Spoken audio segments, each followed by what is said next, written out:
Aujourd'hui, le message, on continue en Colossiens parce qu'on a commencé l'étude dans Colossiens. Colossiens qui est une lettre circulaire qui va d'une église à l'autre, et puis celle qui est d'ailleurs doit aller dans l'église de Colossiens. Donc, c'est quelque chose qui est écrit pour tous. Mais en même temps, c'est une lettre qui nous met en garde contre deux choses. Est-ce que vous vous souvenez c'est quoi ces deux choses-là? Parce que c'est le but de la lettre. On peut s'essayer, on peut oser. Qui va oser? Les faux docteurs. Oui. Hein? Des faux docteurs et de la fausse philosophie également, de la fausse évangile, finalement. On peut le résumer de même, là, parce que dans l'Église, souvent, on a un message clair de l'Évangile qui est basé sur, qui est la base de notre salut. Mais beaucoup de gens, par la philosophie et par d'autres enseignements, veulent être religieux aussi. La religion vient faire en sorte aussi qu'on veut être... on veut rentrer d'une religion. C'est facile de rentrer d'une religion. Tu fais ce qu'il y a à faire, puis c'est correct, tu te sens bien. Mais en Jésus-Christ, c'est pas ça. Jésus, c'est pas une religion. C'est une relation. On doit vivre dans notre relation avec lui pour vivre vraiment l'Évangile. Ça veut dire que tu lui parles, puis il te parle. Hein? Et c'est une relation comme ça. Et le message, on le reçoit que par les Écritures. Nous ne pouvons être sauvés que par ce que les Écritures, le Nouveau Testament, dit sur Jésus-Christ. Il n'y a pas de moyen de connaître le salut en Jésus-Christ qu'en dehors des Écritures. C'est-à-dire, si quelqu'un te prêche, il prêche quoi? Il prêche les Écritures. Donc, c'est par rapport aux Écritures qui te révèlent le salut en Jésus-Christ. On peut connaître Dieu à travers d'autres choses, comme la nature, oui, mais le salut en Jésus-Christ est uniquement que par les Écritures. Donc, c'est un peu alentour de ça que Paul parle dans ses écrits, et parce que pour un Juif ou un Grec, l'Évangile, c'est pas évident, et ce qui est le plus compliqué à comprendre dans les Évangiles, c'est Jésus. Si vous parlez supposons, vous allez dans les rues, vous allez parler de Dieu à quelqu'un, il n'y a aucun problème, il va t'accepter. Tu peux parler à un musulman de Dieu, il n'y a pas de problème, il va t'accepter. Mais parle de Jésus-Christ, là, ça bloque un peu, là. Hein? Puis, mais c'est ça, Jésus-Christ, qui est le seul moyen d'aller au ciel, il n'y en a pas d'autre. Que tu sois bon, que tu sois pas bon, il n'y a pas moyen d'aller au ciel à part que passer par Jésus-Christ. Et Jésus le dit, nul ne vient au Père que par moi. Et si on ne le comprend pas, puis on essaie de le faire par nos œuvres, ou on essaie de le faire par une religion, une pratique, dire ah, moi je lis ma Bible, je vais à l'église, je fais ci, je fais ça. Non, tu n'es pas sauvé à cause que tu fais ça. Mais tu fais ça parce que tu es sauvé. Comprends-tu? Si tu ne comprends pas ça, il faut recommencer, revenir à la base, puis c'est ça que Paul fait avec Colossiens. Donc, on va lire notre texte d'aujourd'hui au complet, et on reviendra pour l'expliquer en même temps. J'ai intitulé le passage, j'ai intitulé Jésus le mystère. Pourquoi? Parce que c'est le mystère de Dieu. C'est un mystère qui était caché de tout temps, puis on va voir ça. Colossiens 1, 24 à 29. Je me réjouis maintenant dans mes souffrances pour vous. Et ce qui manque aux souffrances de Christ, je l'achève en ma chair, pour son corps qui est l'Église.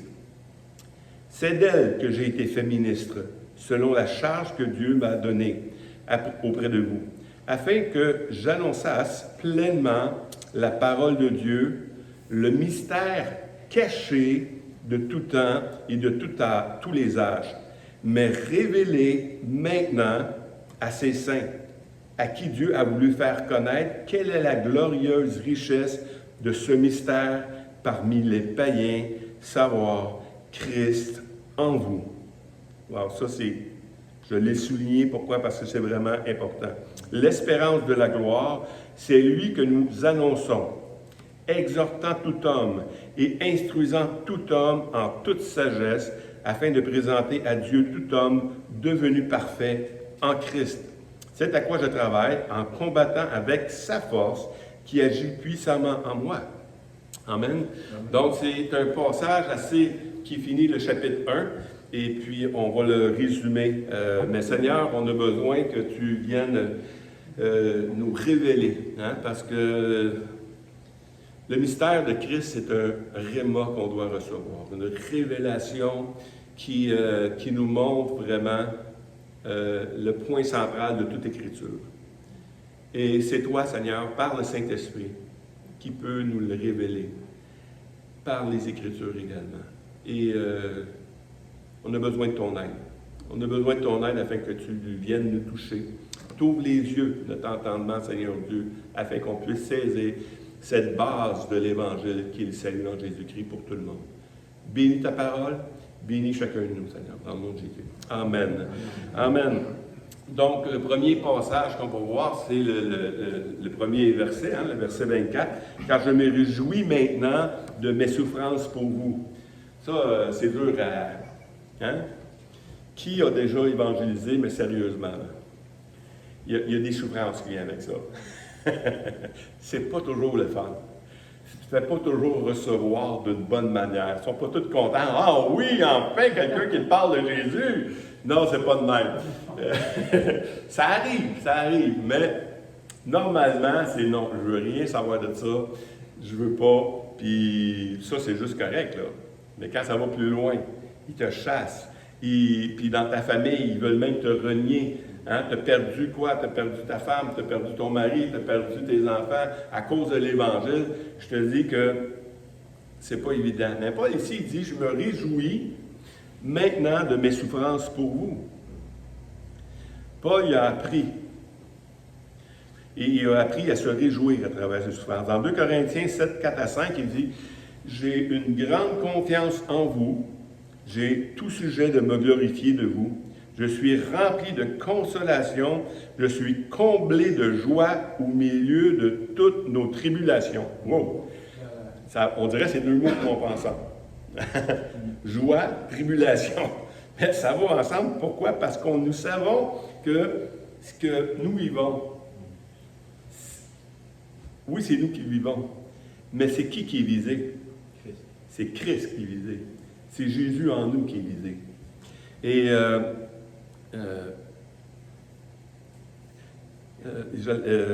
voyons, 2 Corinthiens.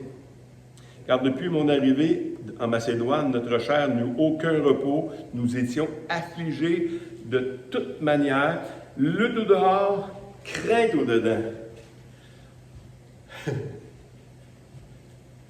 Si on ne vit pas ça, c'est qu'on n'est pas en train d'annoncer l'Évangile de Christ. On est en train de flatter le monde, des attirer. Une expression que j'ai déjà entendue. On essaie de convertir les gens sans qu'ils s'en aperçoivent. Ça, c'est bon. Puis ça ne marche pas. On a beau les flatter, non. Il faut que tu comprennes que tu es un pécheur, puis si tu ne te repens pas de tes péchés, tu vas mourir. Tu vas mourir d'une manière éternelle. Ce n'est pas une manière temporaire. Tu vas mourir d'une manière éternelle si tu ne te repens pas de tes péchés et que tu ne prends pas la solution qui est Jésus-Christ. Ça, c'est important de le savoir. 1 Corinthiens 4, 8 à 16. Déjà, vous êtes rassasiés. Déjà, vous êtes riches. Sans nous, vous avez commencé à régner.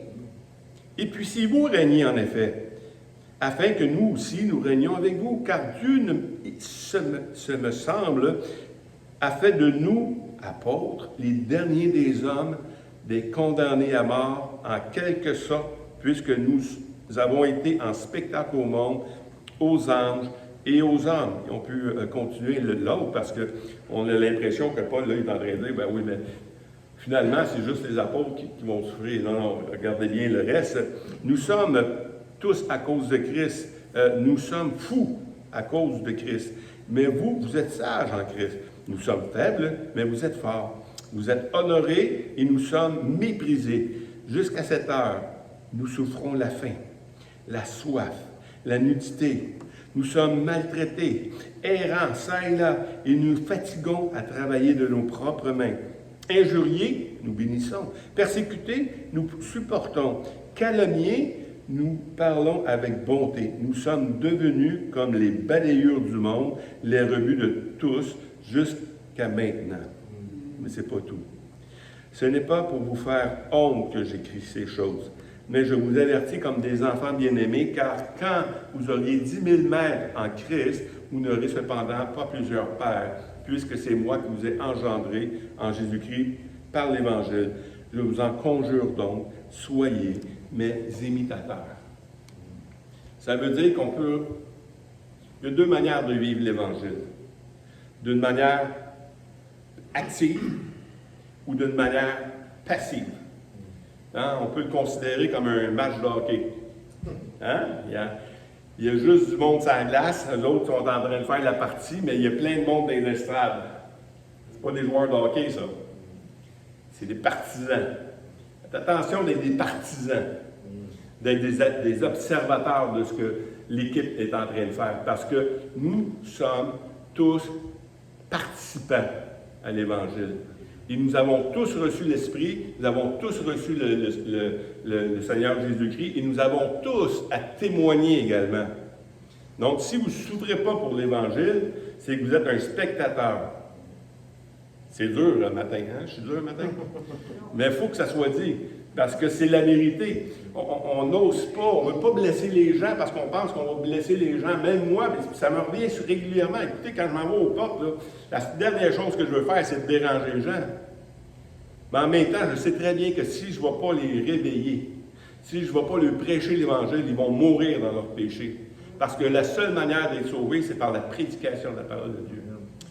Et Paul, c'est ce qu'il est en train de dire ici. C'est qu'il est en train de dire que, non, vous avez commencé à régner. Vous avez reçu l'Évangile, c'est ça qu'il est en train de dire. Mais maintenant, il faut se bouger. Le temps est proche. Le retour du Seigneur, il est plus proche que jamais qu'il a été là, présentement. Donc, puis si je vous disais, il vous reste 1 mois à vivre. OK? Quelle serait votre attitude envers vos proches, envers vos voisins, envers tous ceux? Il vous reste 1 mois. Vous êtes en santé, vous êtes capable de le faire. Là. Vous n'êtes pas plus au lit, là. Vous êtes capable de le faire. Si votre action n'est pas d'en sauver le plus grand nombre de possible, c'est parce que vous avez commencé à régner. Vous n'avez pas commencé. Vous n'avez même pas compris votre salut comme il faut, parce que le salut que vous avez reçu, là, c'est quelqu'un qui vous en a parlé. Il y a quelqu'un qui a payé le prix. Quand on est dans le temps de l'Halloween, moi ça me souvient tout le temps qu'on est dans le temps de la Réforme également. Parce que le 31 octobre, c'est Martin Luther a mis des thèses, il a mis des enseignements, 95 thèses, qui parlent du salut uniquement en Jésus seul. Puis ça, c'est au risque de sa vie. Et nous, on a reçu tout ça en héritage, mais il faut se souvenir que depuis des siècles et des siècles, il y a des gens qui meurent à cause de l'Évangile. Puis nous, on garde ça pour nous. Donc, il faut aller... C'était pas la direction que vous voulez donner au message, mais le Saint-Esprit veut qu'on aille plus loin un peu. Amen. Colossiens 1, 24 encore, c'est la deuxième partie qu'on va voir, car je me réjouis maintenant de mes souffrances pour vous. Et ce qui manque aux souffrances de Christ, je l'achève dans ma chair pour son corps, qui est l'Église. Ça fait couler beaucoup d'encre, même au niveau de l'Église catholique, hein, comme quoi, comment ça qui manque des souffrances au Christ?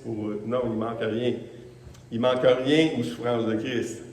Parce que tout est accompli parfaitement. Puis justement, il le dit dans un passage juste un petit peu plus haut, dans Colossiens 1, 21. Et vous qui étiez autrefois étrangers et maintenant par vos pensées, étrangers et ennemis par vos pensées et par vos mauvaises œuvres, il vous a maintenant réconciliés par sa mort dans le corps de sa chair. Il vous a réconciliés maintenant. Pas il vous réconciliera, c'est quelque chose qui est déjà accompli. Fait qu'il ne manque rien au sacrifice de Christ s'il parle comme ça. Mais l'Église catholique emmène beaucoup ça pour dire, ben écoute, il manque des souffrances, donc il y a le purgatoire, il y a une attente. Quand tu vas mourir, tu vas aller dans le purgatoire. Et dans le purgatoire, ben là, tant que tu n'as pas tout expié, puis tout ça, ben peut-être tu vas aller au ciel. Et puis, ben, il y a un truc aussi qu'ils ont inventé, que ça c'est assez intéressant, c'est que, vu qu'il y a des gens qui ont fait plus d'œuvres qu'ils devaient, fait qu'on va t'en vendre. Il y en a plus. Fait qu'on en banque un peu pour toi. Si tu veux en acheter, tu vas passer moins d'années au purgatoire. Fait que ça, c'est une invention humaine, c'est pas dans la Bible partout. Ils ont construit la cathédrale avec ça, tu sais, avec ces argents-là. Fait que pour te dire qu'il y en a beaucoup qui voulaient l'acheter parce qu'ils savaient très bien qu'avec leur vie, ils ne passaient pas à la ligne. Mais ça, c'est la bonne nouvelle. Si tu sais que tu ne passes pas à la ligne, le seul moyen de passer à la ligne, c'est Jésus-Christ. Il n'y en a pas d'autre, puis c'est accompli une fois pour toutes. Donc, il faut régler cette affaire-là. Oui, ça ne coûte rien partout. Bien, ça a coûté de quoi à Seigneur Jésus? Ça a coûté sa vie pour nous. Bien, ça a coûté de quoi? Ça ne nous coûte rien à nous. C'est gratuit. Dans Acte 9, 4 à 5, Paul, parce que ce qui manque aux souffrances de Christ, je l'achève dans ma chair pour son corps qui est l'Église. Pourquoi? Parce que Paul, quand il a eu son appel, il y a eu cet avertissement-là aussi qui était pour souffrir. Hein? Et dans Acte 9, on voit sa conversion. Il tombait par terre et il a entendu une voix qui lui disait « Saul, Saul, pourquoi me persécutes-tu? » Il répondit « Qui es-tu, Seigneur? » Et le Seigneur lui dit « Je suis Jésus que tu persécutes. Et il te serait dur de régimber contre les aiguillons. » Ça, c'est une phrase assez intéressante. Paul n'a jamais vu Jésus en chair. OK? Puis Jésus dit, pourquoi me persécutes-tu? Ben là, qui t'es, Seigneur, pour que je te persécute? C'est parce que dans le mystère de Christ, nous sommes un avec lui. J'ai célébré un mariage, là, 2 semaines, là, puis les deux deviendront une seule chair. Hein? Dans un mariage, c'est comme ça. Tu touches à un, et tu touches à l'autre. Le Seigneur, c'était ce qu'il est en train de dire à Paul. Pourquoi me persécutes-tu? Tu es en train de persécuter mon Église. Tu persécutes mon corps parce que je suis un avec lui. C'est ça le mystère de Christ. On va le voir encore. Et deuxièmement, qu'est-ce que Paul a dit? Qu'il y a eu cette révélation-là, mais il va falloir qu'il souffre dans Actes 9, 15 à 16. Mais le Seigneur lui dit, va, car cet homme est un instrument que j'ai choisi pour porter mon nom devant les nations, devant les rois et devant les fils d'Israël, et je lui montrerai tout ce qu'il doit souffrir pour mon nom. La Bible nous dit que quiconque veut vivre pieusement devant le Seigneur va être persécuté. Donc, c'est un avertissement. Paul, il savait qu'il était pour souffrir, puis quand il souffre aux souffrances de Christ, c'est que Christ, c'est pas juste la tête. Christ, c'est le corps également. Ce qui manque à l'Église, c'est que des hommes et des femmes souffrent pour lui, en annonçant l'Évangile. De toutes les manières possibles. Tu donnes ton témoignage, tu es en train d'évangéliser. Tu dis les choses aux autres pour leur montrer comment ils sont perdus. Tu es en train de les évangéliser. Quand tu prêches la parole, c'est sûr qu'il peut arriver des choses. Mais est-ce que ça vaut la manière, le prix à payer? Il y a un prix à payer et on doit le supporter. Avec joie, sachant très bien que ce qu'il rejette, ce n'est pas nous, c'est le Seigneur. Amen?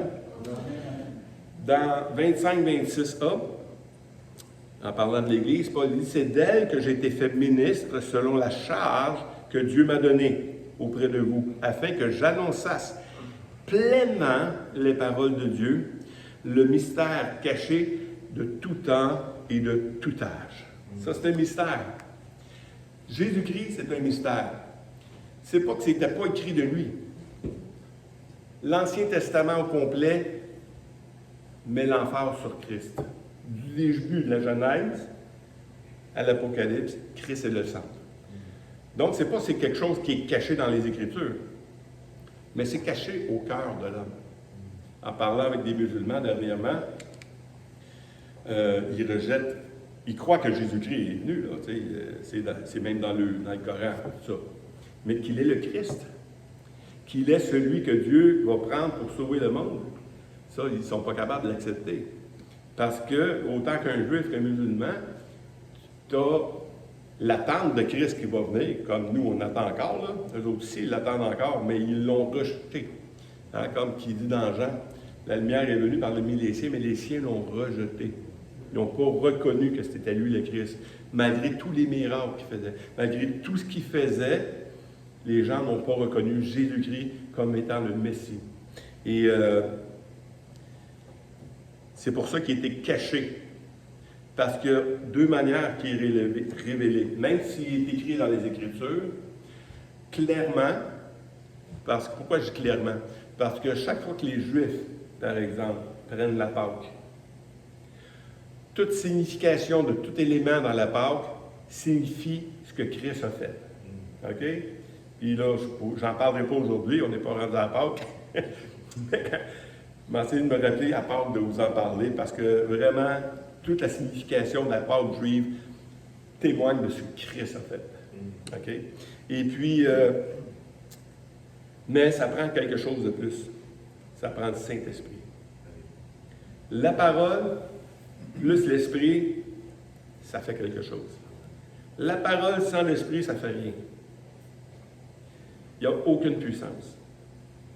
C'est comme si tu achètes le plus gros char là, avec le plus gros moteur, tu ne mets pas de gaz dedans. OK? T'as la clé.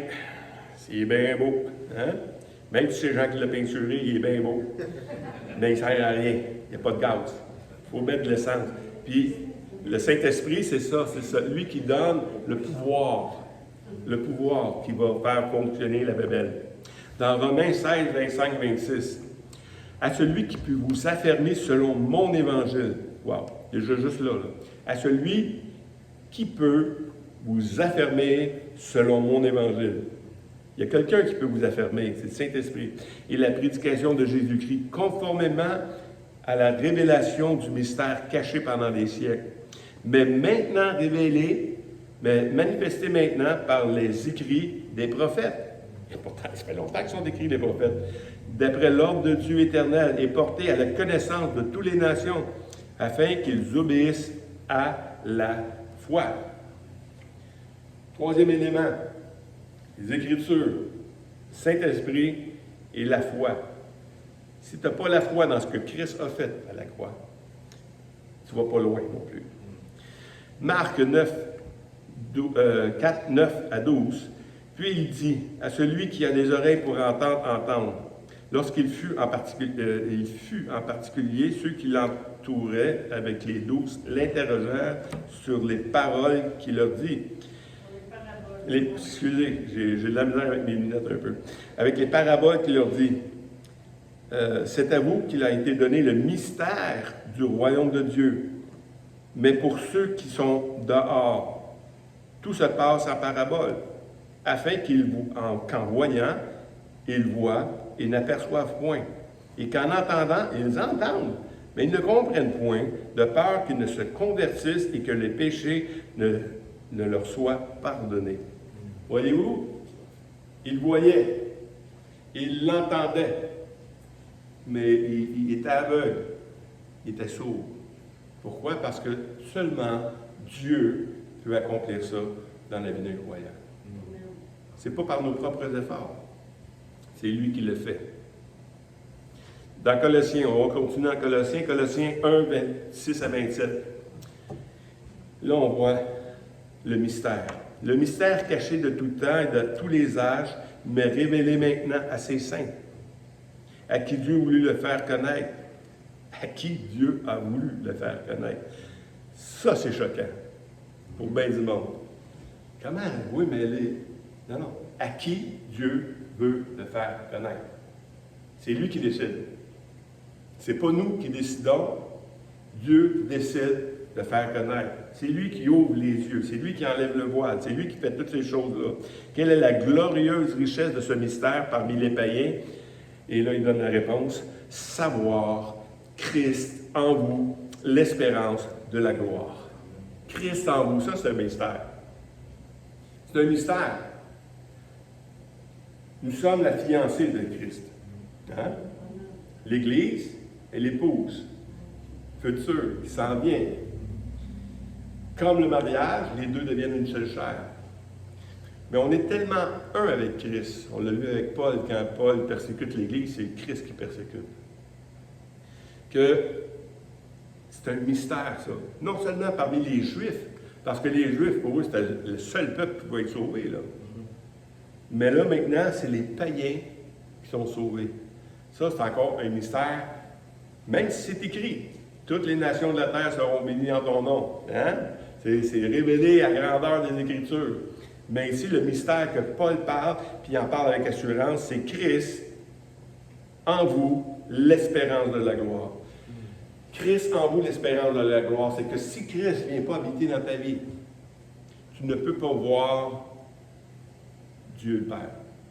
Parce que l'espérance de la gloire, c'est quoi? C'est la présence de Dieu. Donc, si tu ne reçois pas Christ, c'est un mystère. Si Christ vient en toi, ça te permet, ça te rend libre de voir Dieu. Si tu n'as pas Christ, Jésus l'a témoigné aussi à Nicodème.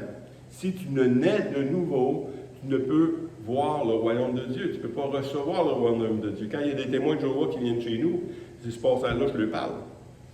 Vous parlez du royaume? OK, dites-moi comment rentrer dans le royaume. Ben, il faut que tu fasses ci, tu sais, je ne sais pas trop, tu sais. Mais moi, vous le dire, moi. La seule manière de voir le royaume, c'est de naître de nouveau. Est-ce que vous êtes né de nouveau? Non. Vous ne pouvez pas voir le royaume. Parce que c'est la seule manière de voir le royaume de Dieu. Puis c'est ça le mystère de Christ. Christ en vous, l'espérance de la gloire. 2 Corinthiens 3, 12 à 17. Ayant donc cette espérance, on a cette espérance-là, nous usons d'une grande liberté. Et nous ne faisons pas comme Moïse qui mettait un voile sur son visage pour que les fils d'Israël ne fixaient pas les regards sur la fin de ce qui était passager. Mais ils sont devenus durs d'entendement. Car jusqu'à ce jour, un voile demeure quand ils font la lecture de l'Ancien Testament. Ils ne se lèvent pas parce que c'est en Christ qu'il disparaît. Jusqu'à ce jour, quand on lit Moïse, un voile est jeté sur leur cœur, mais lorsque le cœur se convertisse au Seigneur, le voile est ôté. Et or, le Seigneur, c'est l'Esprit. Et là où l'Esprit du Seigneur, là est la liberté. Wow! Amen, c'est ça. Si tu as reçu le Seigneur Jésus, on dirait que tes yeux s'ouvrent. Combien de fois j'ai rencontré des gens, je leur parle de l'Évangile, ouais, mais moi, quand je lis l'Évangile, ça me condamne, je ne comprends rien de toute façon. Ça me donne quoi de lire? Mais si tu l'invites dans ton cœur, si tu le reçois dans ton cœur, hein, tous ceux qui l'ont reçu, à ceux qui croient en son nom, le pouvoir de devenir un enfant de Dieu. Si tu le reçois dans ton cœur, ça t'ouvre les yeux, puis maintenant ta lecture des Écritures n'est plus pareille. Parce qu'un voile est enlevé. Parce que ce voile-là n'est enlevé qu'en Jésus-Christ. Si tu rejettes Jésus, tu rejettes le salut. Il n'y a pas d'autre moyen. Donc, c'est clair. Éphésiens 3 à 7. C'est par révélation que j'ai eu connaissance du mystère sur lequel je viens d'écrire en peu de mots. En les lisant, vous pouvez vous représenter l'intelligence que j'ai du mystère de Christ. Son intelligence, ce n'est pas de lui, ça vient de Dieu. Okay? Il n'a pas été manifesté aux fils des hommes dans les autres générations, comme il a été révélé maintenant par l'Esprit Saint aux saints, apôtres et prophètes de Christ. Ce mystère, c'est que les païens sont co-héritiers, forment un même corps et participent à la même promesse en Jésus-Christ par l'Évangile, dont j'ai été fait ministre selon le don de la grâce de Dieu, qui m'a été accordé par l'efficacité de sa puissance. Wow! Il n'y en a pas d'autre manière.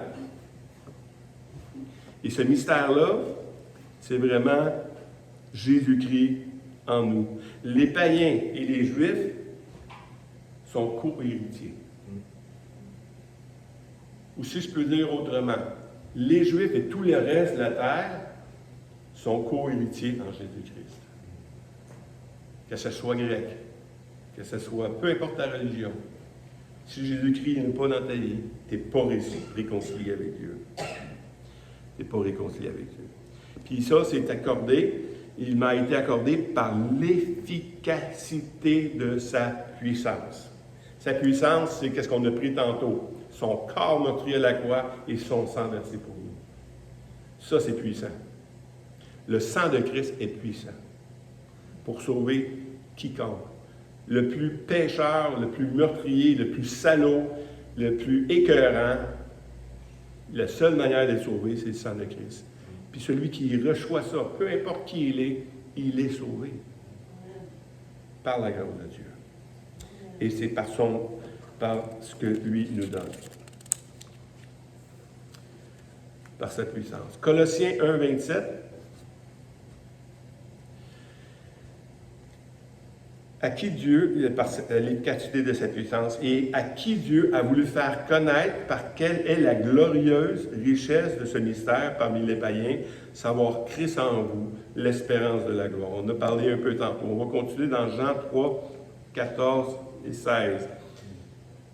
Et comme Moïse éleva le serpent dans le désert, il faut de même que le Fils de l'homme soit élevé afin que quiconque croit en lui ait la vie éternelle. Car Dieu a tant aimé le monde qu'il a donné son Fils unique afin que quiconque croit en lui ne périsse point, mais qu'il ait la vie éternelle. Le quiconque, là, c'est que c'est ouvert à tout le monde. Moi, j'ai été frappé depuis 2 semaines de voir la dureté des musulmans. Là, j'ai lu le Coran, je sais c'est quoi qui parle, de quoi je parle. Là. Tu lis le Coran, puis le Coran, même s'ils disent que c'est une religion d'amour, oui, c'est une religion d'amour envers ton frère. Tu dois aimer ton frère, mais tous les autres qui ne sont pas dans le Coran, tous ceux qui ne sont pas musulmans, là, tu dois les haïr. Puis davantage si tu es un juif, tu dois désirer sa mort. OK? Fait que c'est pas une religion d'amour, ça, là. C'est une religion d'amour avec eux autres. Les Juifs, c'est un peu la même chose. Même si c'est par la grâce de Dieu qu'on est sauvé, même si le salut vient des Juifs, va d'un pays, va en Israël, dans le quartier juif, tu n'es pas le bienvenu, là. Tu es considéré comme les femmes davantage. Tu sais? Pourtant, l'Évangile, c'est la même. L'Ancien Testament parle d'accepter les autres. L'Ancien Testament parle d'aider les autres. Pourtant, ces 2 grandes religions-là détestent. Et je trouvais en la chrétienté la seule religion qui aime tout le monde. Oui, davantage ton frère, mais les autres aussi. Oui, premièrement ton frère, mais les autres aussi. Tu dois les aimer. C'est pour ça que Christ est mort pour quiconque. Christ est mort pas juste pour des Juifs. Il est mort pour toutes les autres également. Pour quiconque. Quiconque, c'est tout le monde, ça. Ne périsse pas, mais qui est la vie éternelle. Acte 10, 42, 43. Et Jésus nous a donné de prêcher au peuple et d'attester que c'est lui qui a été établi par Dieu, juge des vivants et des morts. Tous les prophètes rendent de lui ce témoignage que quiconque croit en lui reçoit par son nom le pardon des péchés. C'est Dieu qui l'a établi et il n'y a pas d'autre manière. Des vivants et des morts. Il l'a établi juge également. C'est ça qui est intéressant aussi. Que Dieu a établi Jésus-Christ juge.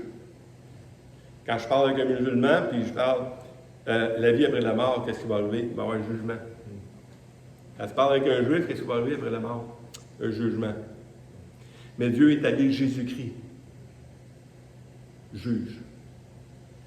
Écoute, tu veux-tu l'avoir de ton côté ou contre toi? Il n'y a pas d'autre manière. C'est que lui. Il n'y a que lui. Dieu, il l'a jugé. Dieu l'a mis juge des vivants et des morts.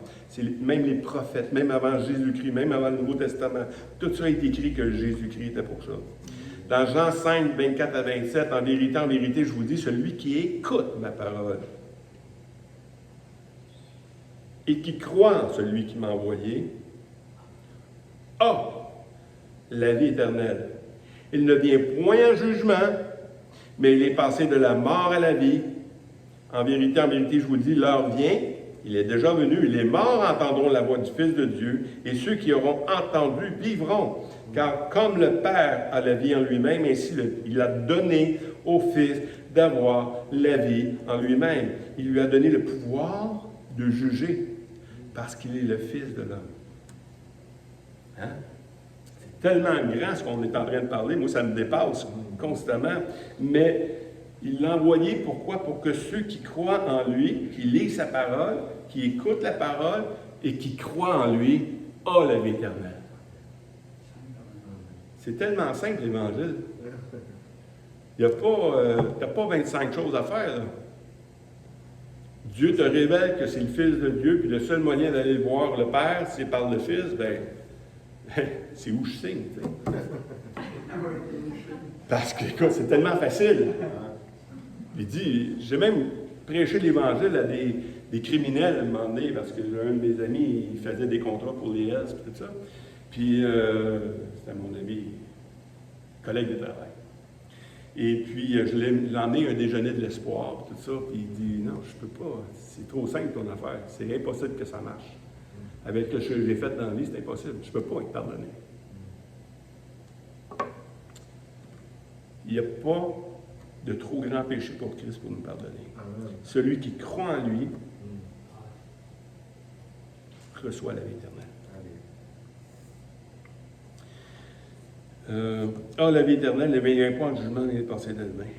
Il a donné le pouvoir au Fils de l'homme. Bon, on va terminer avec quelques passages encore pour conclure. Colossiens 1, 28, l'avant-dernier verset. Colossiens 1, 28. C'est lui que nous annonçons, c'est Jésus-Christ que nous annonçons, exhortant tout homme et instruisant tout homme en toute sagesse, afin de présenter à Dieu tout homme devenu parfait en Jésus-Christ. Parfait en Jésus-Christ, c'est pas qu'on tu deviens sauvé puis wow, je suis parfait. Ma femme va vous témoigner, je suis pas parfait. Mais parfait en Jésus-Christ, c'est que Dieu, de la manière que lui nous voit, c'est parfait. Même si nous, on se considère comme pas parfait, lui nous considère parfait, blanc comme la neige. Pourquoi? Parce qu'il a payé le prix pour ça. Le sang nous a blanchis d'une manière incroyable devant Dieu, clean. Puis là, tu vas voir Dieu, puis Dieu, Seigneur, tu vois-tu comment je fais? Puis Seigneur, il est là, de quoi tu parles? J'ai payé le prix pour que tu sois parfait. Tu es parfait maintenant. En Jésus-Christ. C'est lui qui l'a fait.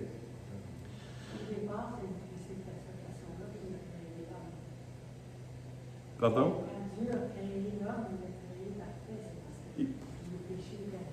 Après. Puis le péché nous a corrompus, puis on ne devient pas pécheur parce qu'on a péché, mais on pêche parce qu'on est des pécheurs. Puis bien Christ vient nous racheter.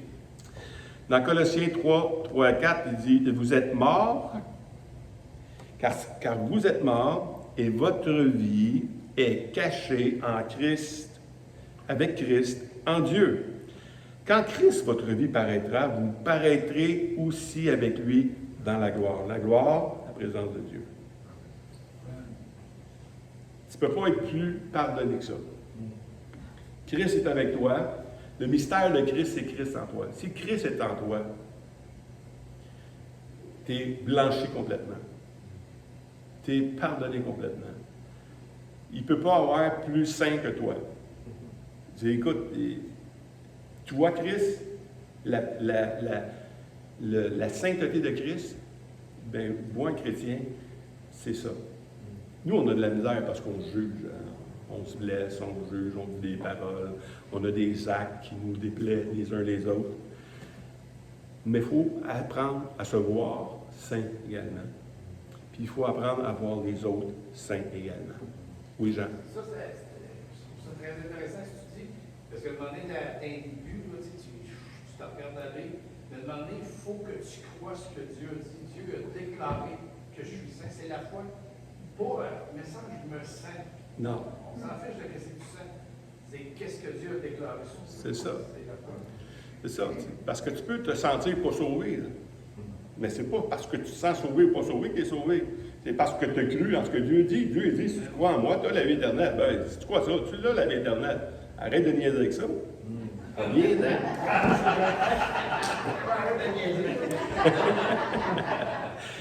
Éphésiens 1, c'est un résumé un peu de ce que... Parce que, comme j'ai dit au début, la lettre d'Éphésiens et de Colossiens, c'est des lettres circulaires. Puis Paul les écrit probablement en même temps. Et puis, ça résume bien ce que Paul est en train de dire dans Colossiens 1. Béni soit Dieu, le Père de notre Seigneur Jésus-Christ, qui nous a bénis de toutes sortes de bénédictions spirituelles dans les lieux célestes en Christ. En lui, Dieu nous a élus avant la fondation du monde, pour que nous soyons saints et irrépréhensibles devant lui, nous ayant prédestinés dans son amour à être ses enfants d'adoption par Jésus-Christ, selon le bon plaisir de sa volonté, à la louange de la gloire de sa grâce, qu'il nous a accordée en son bien-aimé. En lui, nous avons la rédemption par son sang, la rémission des péchés selon la richesse de sa grâce, que Dieu a répandue abondamment sur nous par toutes sortes de sagesse et d'intelligence, nous faisant connaître le mystère de sa volonté, selon les bienveillants desseins qu'il a formés en lui-même pour les mettre en exécution lorsque les temps seraient accomplis, de réunir toutes choses en Christ, celles qui sont dans les cieux et celles qui sont sur la terre. En lui, nous sommes aussi devenus héritiers, ayant été prédestinés, suivant la résolution de celui qui opère toutes choses d'après le conseil de sa volonté, afin que nous servions à la louange de sa gloire. Nous qui d'avance avons espéré en Christ, en lui, vous aussi, après avoir entendu la parole de vérité, l'héritage de votre salut, en lui, vous avez cru et vous avez été scellés du Saint-Esprit qui a été promis, lequel est un gage de notre héritage pour la rédemption de ceux que Dieu s'est acquis à la louange de sa gloire. Quel beau résumé, hein? Ça résume vraiment ce que Paul est en train de dire dans Colossiens. C'est exactement ce qu'on est en train de parler.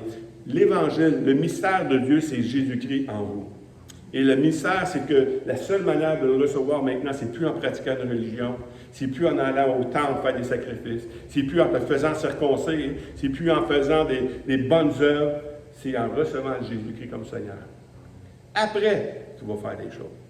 Et le dernier verset, c'est à quoi je travaille. Hein? Paul travaille à prêcher l'Évangile. C'est à quoi je travaille en combattant avec sa force qui agit puissamment en moi. Wow. Sa force. Je ne peux pas y aller avec ma force. Parce que ma force n'est pas forte. Et Paul dit, c'est quand je suis faible que je suis fort. Si tu reconnais que toi-même, tu ne peux pas rien faire pour Christ, tu n'as pas assez de guts. Tu n'as pas assez de pouvoir en toi pour faire quoi que ce soit. Mais sa force à lui qui est en toi. Ça, c'est très différent. Dans Matthieu 28, 19 à 20, « Allez, faites de toutes les nations des disciples en les baptisant au nom du Père et du Fils et du Saint-Esprit, et enseignez-leur à observer tout ce que je vous ai prescrit, et voici, je suis avec vous tous les jours, jusqu'à la fin du monde. » C'est sa force qui agit avec nous, c'est lui en nous. Je suis avec vous. Je suis avec vous.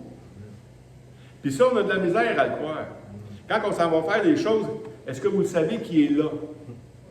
Si tu ne sais pas qui est là, tu vas penser que c'est toi qui fais des choses. Puis tu vas dire, bon, eux autres, ils vont me détruire. Mais si tu crois que Christ est en dedans de toi, puis tu dis, je sais que je ne suis pas capable de parler comme de la vue. Tu sais, je ne suis pas capable de dire des choses qui ont du sens. Je ne suis pas capable, j'ai même la chienne de le dire. Mais Christ va le faire.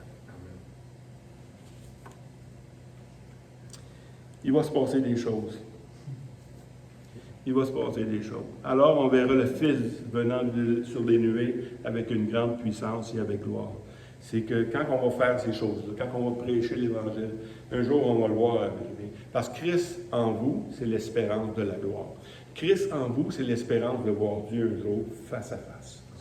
Et Dieu, il nous dit dans l'Évangile qu'il va revenir.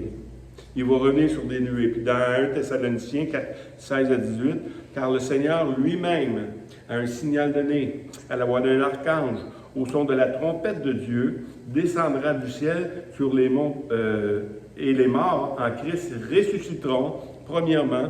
Ensuite, nous les vivants qui serons restés, nous serons tous ensemble enlevés avec eux sur des nuées à la rencontre du Seigneur dans les airs. Et ainsi, nous serons toujours avec le Seigneur. Consolez-vous donc les uns les autres par ces paroles. Pourquoi Paul dit pourquoi on doit se consoler par ces paroles? Parce que des fois, ça tourne bien. C'est correct. Mais quand ça tourne mal, quand tu perds, quand tu en payes le prix, on doit se consoler par ces choses-là. Parce qu'un jour, on va être dans sa récompense. Puis le Seigneur va donner sa récompense à ceux qui ont persévéré, à ceux qui ont voulu continuer. Amen. Ça, c'est notre tâche à tous, c'est pas la tâche du pasteur. C'est pas la tâche des évangélistes. C'est notre tâche à tous. C'est pour ça qu'il faut le comprendre. Il faut le comprendre parce que nous avons tous la responsabilité de prêcher l'Évangile, puis c'est pas parce qu'on est bon qu'on le fait. Fait